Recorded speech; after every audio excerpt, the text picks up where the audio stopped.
Hello, my name is Destiny, and I will be explaining why the nervous system is very much important to us.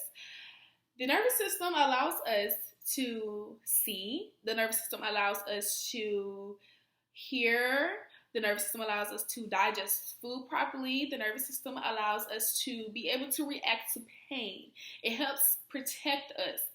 Without the nervous system, we will basically wouldn't be able to digest food properly, wouldn't be able to know that we're in pain. For example, you wouldn't just sit your hand on a hot pan and eventually not take your hand off because you're going to get messages sent to your brain because of the nervous system that will let you know that you are harming yourself and you're in danger. So take your hand off. That's hot. Don't do that. And all that is because of the nervous system. So you look at it, it really helps. It's like a protected. It helps you.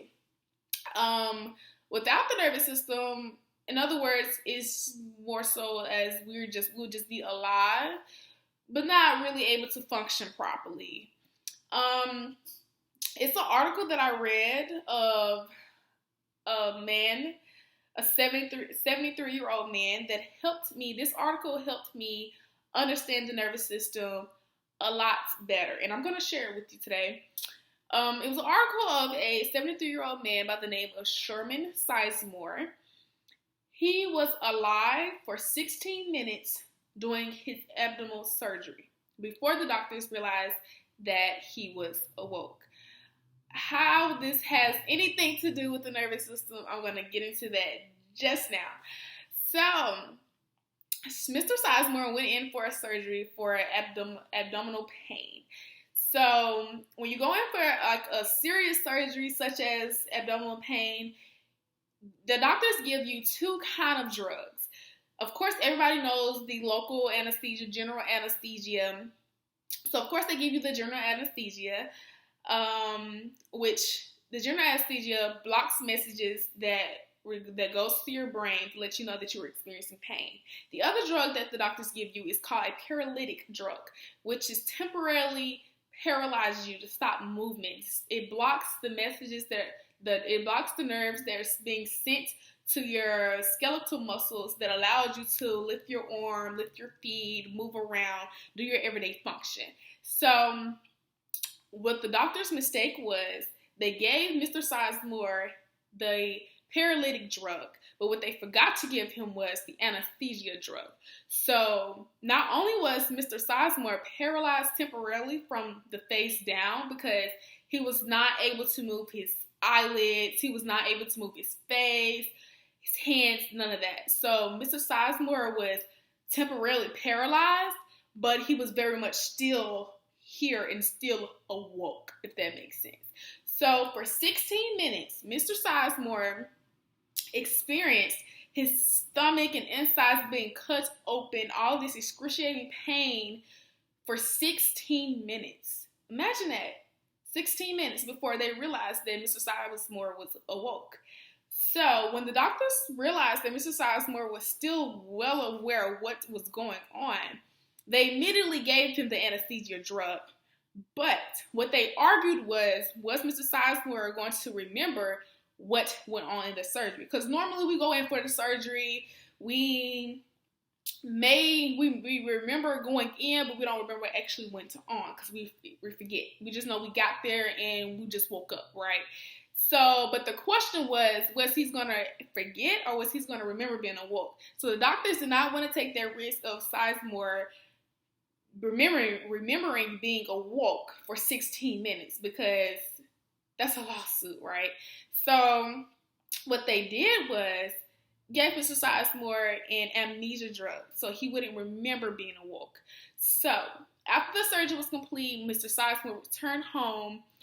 His wife then stated that Mr. Sizemore was not normal at all.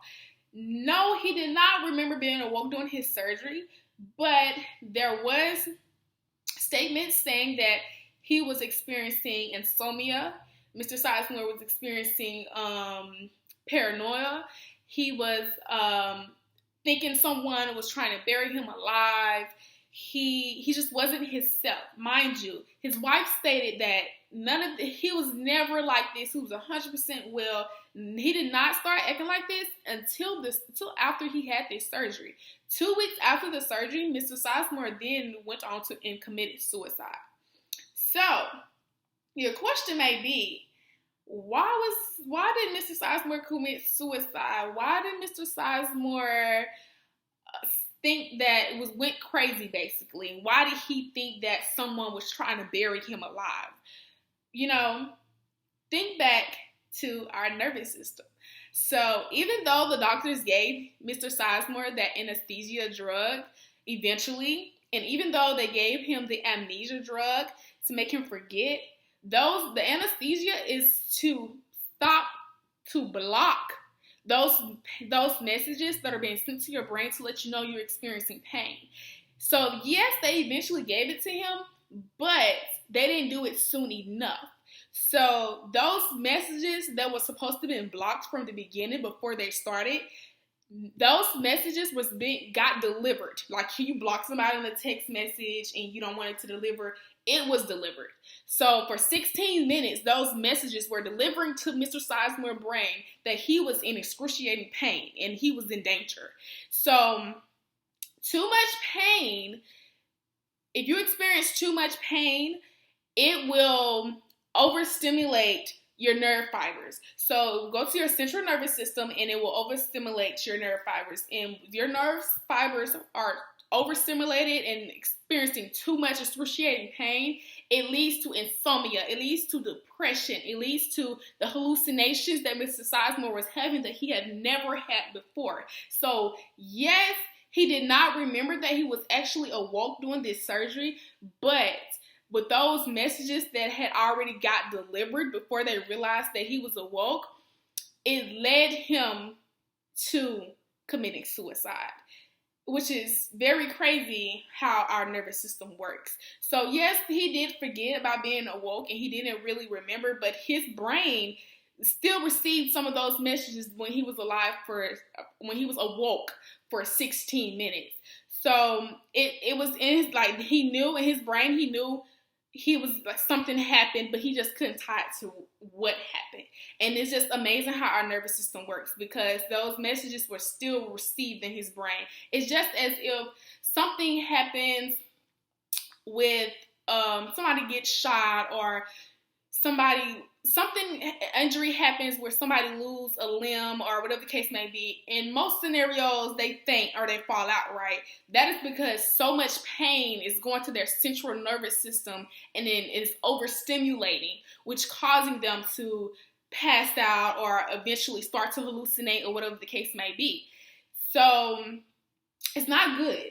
It's not good at all. And that's where trauma comes from and all that other not good stuff. So that article, maybe it helps you guys, and I'm happy to share it with you guys, but to me, it really helps me understand the nervous system a lot and how it works and why is it very, very, very important.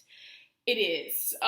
So like I said, the nervous system is our protectant, basically.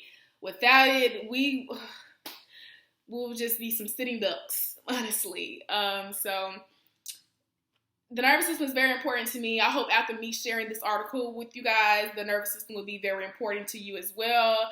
It's a very important system of our body, and we should just be happy for it. So that's all I have to say about the nervous system. Hope you guys enjoyed what I shared, and thank you.